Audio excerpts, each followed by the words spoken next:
One of the unique things about a Phish show, we tend to do multiple nights in locations. If we're doing 4 nights in one building, every show is going to be different. There's no set list, so it's whatever, so it's basically I'm just mixing the show. I don't think I could go back to a pop show that was the same show every night. Being in this world for 19 years and not having a set list, it's quite unique. The audio team consists of 4 mixers. I do front of house, and we have then 2 monitor guys. Void, he looks after Trey.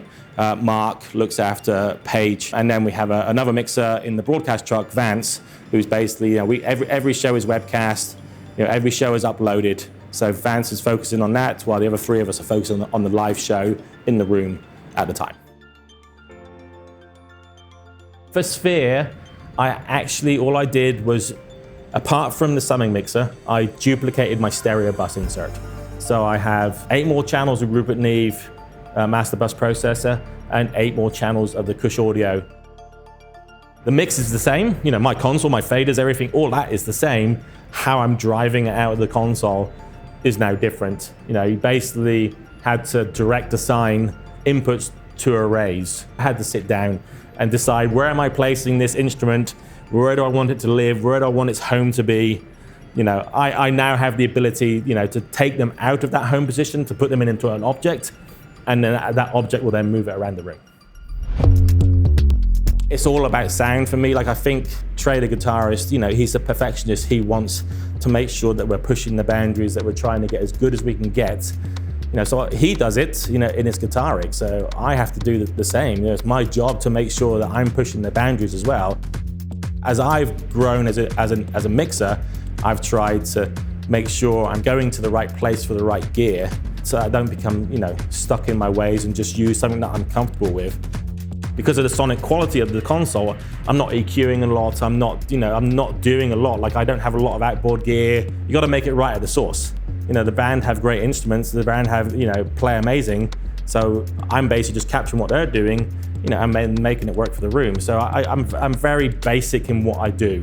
It's all about improving the sound of a show. It's all about delivering a better show experience for the fans. So, just like Trey works on his guitar rig, I have to work on my world. So, he's got beautiful train rack amps. I've got a beautiful Lawo.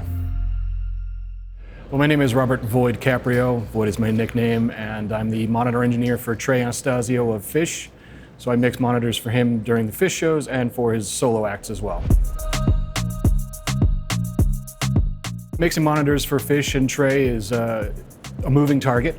There's no set list with the band. Everything is always just who knows what. And Trey will call an audible for something, and a 5-minute song can turn into a 25, 30, 40-minute jam.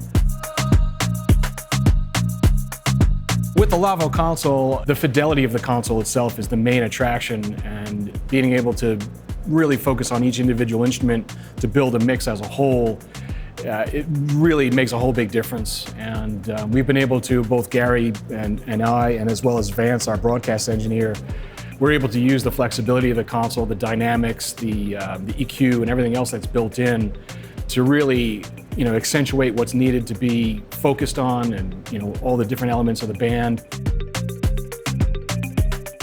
Again, they're so dynamic that the mixes always change. There's always a movement going on. Lawo consoles in particular allow us to get that fidelity to really make all those individual parts speak and poke out of the mix where they need to.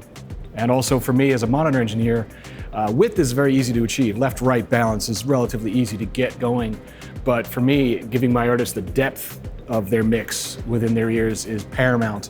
And so the Lawo console in particular, mainly due to their dynamics, it enables me to get that depth to the mix and really kind of layer things up, get that vocal way out front, and get everything else kind of sitting in the back and some stuff in the middle.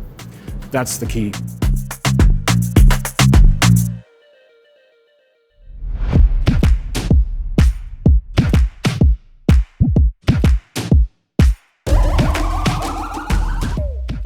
out here at the truck, we're at the end of a long piece of fiber. Because Garry has his own mic pre's, I have my own mic pre's, and Void has his own mic pre's. We all have control individually because I need a different gain structure than Garry does because I don't have 45,000 or 50,000 watts of power behind me. I have little tiny speakers going on a little tiny, tube, basically called the internet. And then I'm processing them with some analog gear. Try to get the things that I want. And we do have a waves grid that does some of the effects. But I'm basically taking it like I'm mixing a record, basically. A live record being played live by live people, and that's kind of my vibe. I have a few things that are go-tos, whether I'm making records, mixing records, or doing a live broadcast. Distressors, API EQs on kick and snare, LA2A here on the bass, this Loop Trotter Monster, which is kind of it's a Polish stereo compressor that has a saturation circuit. It's kind of like an 1176 with a saturation circuit. It's really nice. The API 2500 as a stereo bus compressor, and then followed by a UBK Clariphonic, which I'm using it just a little bit. Garry turned me onto it, it's cool. And then Ivana Manley Stereo Pultec EQ, one of my favorite people on the planet. One of the things that's interesting about the Lawo is that unlike, say, other digital board where things are very much in place, like in other words, there's a center section where there's VCAs, there's a section maybe of the groups, there's mute groups, there's all these things. The Lawo is a little more open-ended. Any fader can be anything. Any fader could be a VCA, any fader can be a group, any fader can be an input. It's incredibly powerful. The EQ sounds great. The compressor sounds great. I'm just so really blown away by it. And I'm an analog guy. It's not easy for me to say that I, really love the way it sounds, but I do.